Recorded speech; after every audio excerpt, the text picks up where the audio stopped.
ॐ नमो भगवते वासुदेवाय। ॐ नमो भगवते वासुदेवाय। ॐ नमो भगवते वासुदेवाय। ॐ नमो भगवते वासुदेवाय। गुरुर्ब्रह्मा गुरुर्विष्णु गुरुर्देवो महेश्वर गुरुर्साक्षात् परं ब्रह्म तस्मै श्री गुरवे नमः। ध्यानमूलं गुरुमूर्ति पूजामूलं गुरुपदं ज्ञानमूलं गुरुवाक्य मोक्षमूलं गुरुकृपा। ओम नमो भगवते वासुदेवाय।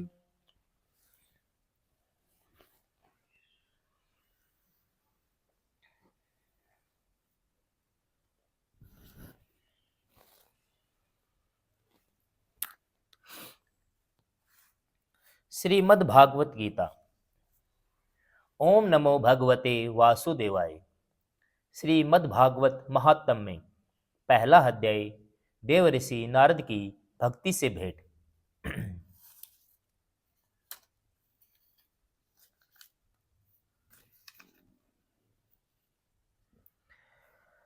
सच्चिदानंद स्वरूप भगवान श्री कृष्ण को हम नमस्कार करते हैं, जो जगत की उत्पत्ति, स्थिति और विनाश के हेतु तथा आध्यात्मिक, आधिदेविक, आधिभौतिक तीनों प्रकार के तापों का नाश करने वाले हैं।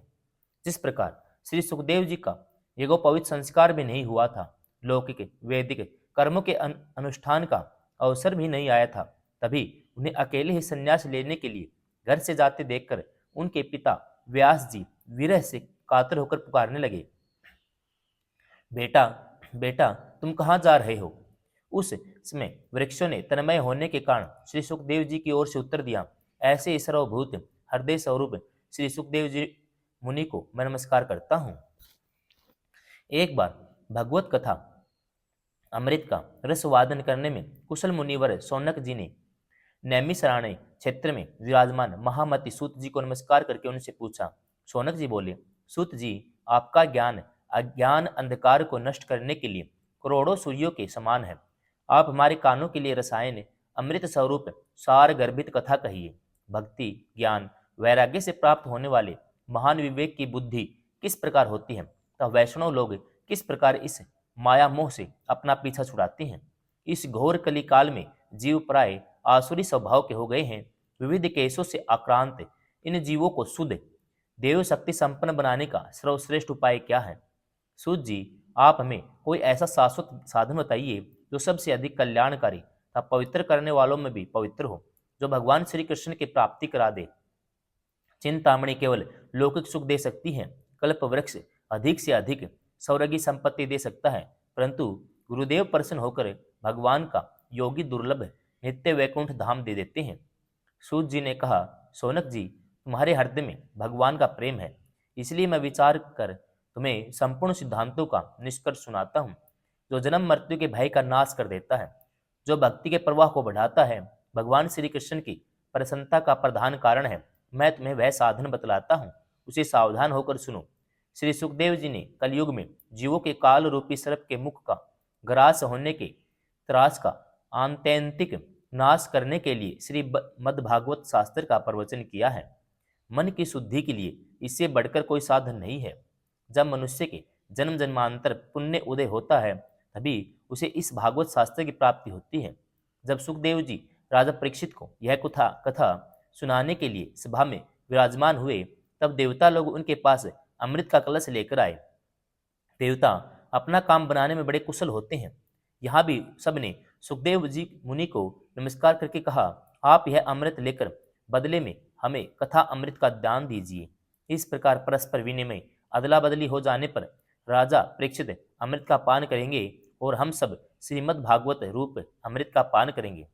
इस संसार में कहाँ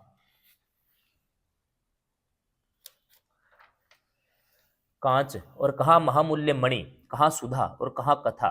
श्री सुखदेव जी मुनि ने यह सोचकर उसमें देवताओं की हंसी उड़ा दी। उन्हें भक्ति सुनने कथा का अनधिकारी जानकर कथा अमृत का दान नहीं किया। इस प्रकार यह श्रीमद् भागवत गीता की कथा देवताओं के लिए भी दुर्लभ है। पूर्व काल में श्रीमद् भागवत के श्रवण से ही राजा परीक्षित की मुक्ति देखकर वर्मा जी को बड़ा आश्चर्य हुआ था। उन्होंने सत्य काल में तराजू बांधकर सब साधनों को तोला। अन्य सभी साधन तोल में हल्के पड़ गए। अपने महत्व के कारण भागवत ही सबसे भारी रहा। यह देखकर सभी ऋषियों को बड़ा विस्मय हुआ। उन्होंने कलयुग में इस भगवत रूप भागवत शास्त्र को ही पढ़ने सुनने से तत्काल मोक्ष देने वाला निश्चय किया। सप्ताह विधि से श्रवण करने पर यह निश्चय भक्ति प्रदान करने वाला है। पूर्व काल में इसे दयापरायण सनकादि ने देव ऋषि नारद को सुनाया था। यद्यपि देव ऋषि ने पहले ब्रह्मा जी के मुख से इसे श्रवण कर लिया था, तथापि सप्ताह श्रवण की विधि तो उन्हें सनकादि जी ने ही बताई थी। सोनक जी ने पूछा, सांसारिक प्रपंच से मुक्त विचरणशील नारद जी का सनकादि के साथ संयोग कहा हुआ? विधि विधान के श्रवण में उन्हें प्रीति कैसी हुई? सूत जी ने कहा, अब मैं तुम्हें वह भक्तिपूर्ण कथानक सुनाता हूँ जो सुखदेव जी ने मुझे अपना अनन्य शिष्य जानकर एकांत में सुनाया था। एक दिन विशालपुरी में वे चारों निर्मल ऋषि सत्संग के लिए आए। वहां उन्होंने नारद जी को देखा। सनकादि जी ने पूछा, ब्राह्मण, आपका मुख उदास क्यों हो रहा है? आप चिंतातुर कैसे हैं? इतनी जल्दी जल्दी आप कहाँ जा रहे हैं? आपका आगमन कहाँ से हो रहा है? इस समय तो आप उस पुरुष के समान व्याकुल जान पड़ते हैं जिनका सारा धन लूट गया हो। आप जैसे आसक्ति रहित पुरुषों के लिए यह उचित नहीं है। इसका कारण बतलाइए। नारद जी ने कहा, मैं सर्वोत्तम लोक समझकर पृथ्वी में आया था। यहाँ पुष्कर, प्रयाग, काशी, गोदावरी, नासिक, हरिद्वार, कुरुक्षेत्र, श्रीरंग, सेतुबंध आदि कई तीर्थों में मैं इधर उधर विचरता रहा, किंतु मुझे कहीं भी मन को संतोष देने वाली शांति नहीं मिली। इस समय अधर्म के सहायक कलयुग ने सारी पृथ्वी को पीड़ित कर रखा है। अब यहाँ सत्य, तप, सोच, बाहर भीतर की पवित्रता, दया, दान आदि कुछ भी नहीं है। बेचारे जीव केवल अपना पेट पालने में लगे हुए हैं। वे असत्यभाषी, आलसी, मंदबुद्धि, भाग्यहीन, उपद्रवग्रस्त हो गए हैं। जो साधु संत कहे जाते हैं वे पूरे पाखंडी हो गए हैं। देखने में तो वे विरक्त हैं, किंतु स्त्री, धन आदि सभी का परिग्रह करते हैं। घरों में स्त्रियों का राज्य है। साले सलाहकार बने हुए हैं। लोभ से लोग कन्या विक्रय करते हैं। स्त्री पुरुषों में कलह मचा रहता है। महात्माओं के आश्रम, तीर्थ और नदियों पर यवनों, विधर्मियों का अधिकार हो गया है। उन दुष्टों ने बहुत से देवालय भी नष्ट कर दिए हैं। इसमें यहाँ न कोई योगी है, न सिद्ध है, न ज्ञानी है, न सत्कर्म करने वाला ही है। सारे साधन इस समय कली रूप दावानल से जलकर भस्म हो गए हैं। इस कलयुग में सभी देशवासी बाजारों में अन्न बेचने लगे हैं। ब्राह्मण लोग पैसा लेकर वेद पढ़ाते हैं। सभी स्त्रियां वेश्यावृत्ति से निर्वाह करने लगी हैं। इस प्रकार कलयुग के दोष देखता और पृथ्वी पर विचरता हुआ मैं यमुना जी के तट पर पहुंचा, जहाँ भगवान श्री कृष्ण की अनेक लीलाएं हो चुके हैं। मुनिवरों, सुनिए, वहां मैंने एक बड़ा आश्चर्य देखा। वहां एक युवती स्त्री खिन्न मन करके बैठी थी। उसके पास दो वृद्ध पुरुष अचेत अवस्था में पड़े जोर जोर से सांस ले रहे थे। वह तरुणी उनकी सेवा करती हुई कभी उन्हें चेत कराने का प्रयत्न करती, कभी उनके आगे रोने लगती। वह अपने शरीर के राक्षस परमात्मा को दसों दिशाओं में देख रही थी। उसके चारों ओर सैकड़ों स्त्रियां उसे पंखा झल रही थी और बार बार समझाती रही थी। दूर से यह चरित्र देखकर मैं कुतूहलवश उसके पास चला गया। मुझे देखकर वह युवती खड़ी हो गई और बड़ी व्याकुल से कहने लगी। युवती ने कहा, अजी महात्मा जी, क्षण भर ठहर जाइए, मेरी चिंता को भी नष्ट कर दीजिए। आपका दर्शन तो संसार के सभी पापों को सर्वथा नष्ट कर देने वाला है। आपके वचनों से मैं दुख की भी बहुत शांति हो जाएगी। मनुष्य का जब बड़ा भाग्य होता है तभी आपके दर्शन हुआ करते हैं। नारद जी कहते हैं, तब मैंने उस स्त्री से पूछा, देवी तुम कौन हो? ये दोनों पुरुष तुम्हारे क्या होते हैं? और तुम्हारे पास ये कमल नयनी देवियां कौन है? तुम हमें विस्तार से अपने दुख का कारण बताओ। युवती ने कहा, मेरा नाम भक्ति है और ये ज्ञान और वैराग नाम के मेरे पुत्र हैं। समय के फेर से ही ऐसे जर्जर हो गए हैं। ये देवियां गंगा जी आदि नदियां हैं।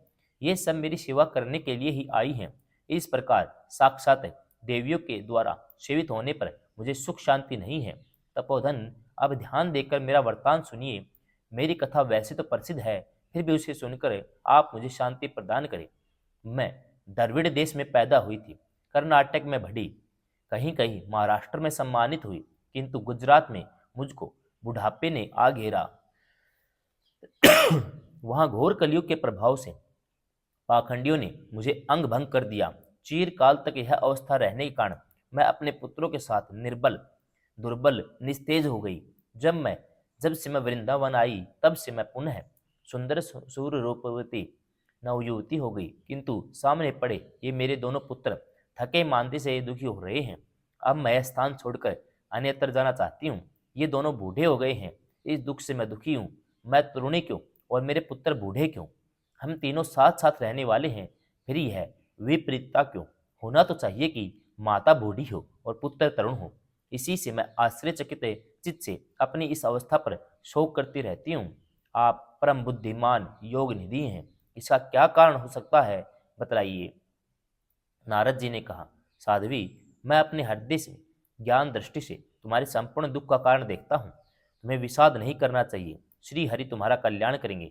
सूत जी कहते हैं, मुनिवर, नारद जी ने एक क्षण में ही इसका कारण जानकर कहा। नारद जी ने कहा, देवियों, सावधान होकर सुनो, यह दारुण कलयुग है। इसी में इस समय सदाचार, योग मार्ग, तप आदि सभी लुप्त हो गए हैं।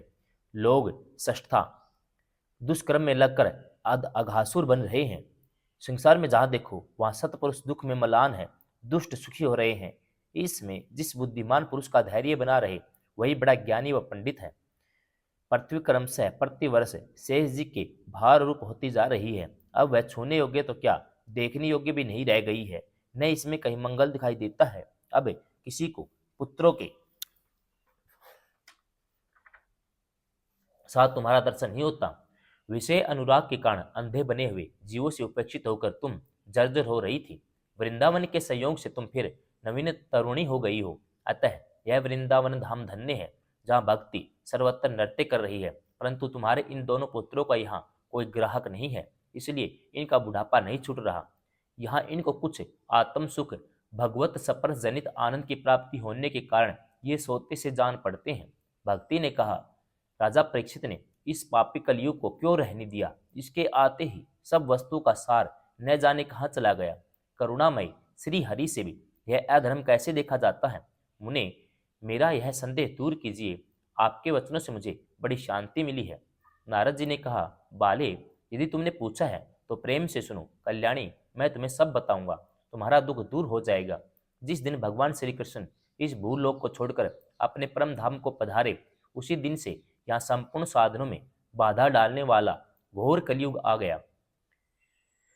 दिग्विजय के समय राजा परीक्षित की दृष्टि पड़ने पर कलयुग दीन के समान उनकी शरण में आया। भ्रमर के समान सारग्राही राजा ने यह निश्चय किया कि इसका वध मुझे नहीं करना चाहिए, क्योंकि जो फल तपस्या, योग और समाधि से नहीं मिलता, कलयुग में वही फल श्री हरि कीर्तन से भली भांति मिल जाता है। इस प्रकार सारहीन होने पर उसे इस पर एक ही दृष्टि से सारयुक्त देखकर उन्होंने कलयुग में उत्पन्न होने वाले जीवों के लिए सुख के लिए इसे रहने दिया। इस समय लोगों के कुक्रम में प्रवृत्त होने के कारण सभी वस्तुओं का सार निकल गया है और पृथ्वी के सारे पदार्थ बीजहीन भूसी के समान हो गए हैं।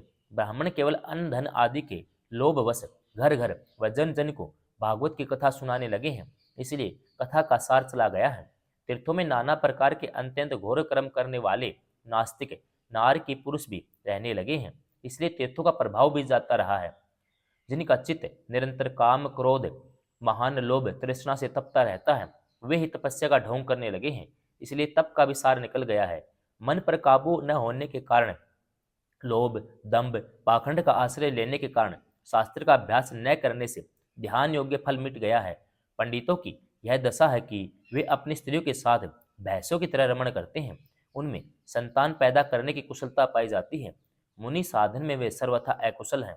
संप्रदाय अनुसार प्राप्त हुई वैष्णवता भी कहीं देखने को नहीं आती। इस प्रकार जगह जगह सभी वस्तु का सार लुप्त हो गया है। यह तो इस युग का स्वभाव ही है, इसमें किसी का दोष नहीं है। इसी से पुंडरीकाक्ष भगवान बहुत समीप होते हुए भी यह सब सह रहे हैं। सूत जी कहते हैं, सौनक जी, इस प्रकार देवर्षि नारद जी के वचन सुनकर भक्ति को बड़ा आश्चर्य हुआ। फिर उसने जो कुछ कहा उसे सुनिए। भक्ति ने कहा, देवर्षि, आप धन्य हैं। मेरा बड़ा सौभाग्य था जो आपका समागम हुआ। संसार में साधुओं का दर्शन ही समस्त सिद्धियों का परम कारण है। आपका केवल एक बार का उपदेश धारण करके कयादु कुमार प्रहलाद ने माया पर विजय प्राप्त कर ली थी। ध्रुव ने भी आपकी कृपा से ध्रुव पद प्राप्त किया था। आप सर्व मंगलमय साक्षात श्री ब्रह्मा जी के पुत्र हैं, मैं आपको नमस्कार करती हूँ। ओम नमो भगवते वासुदेवाय। प्रथम अध्याय संपूर्णम।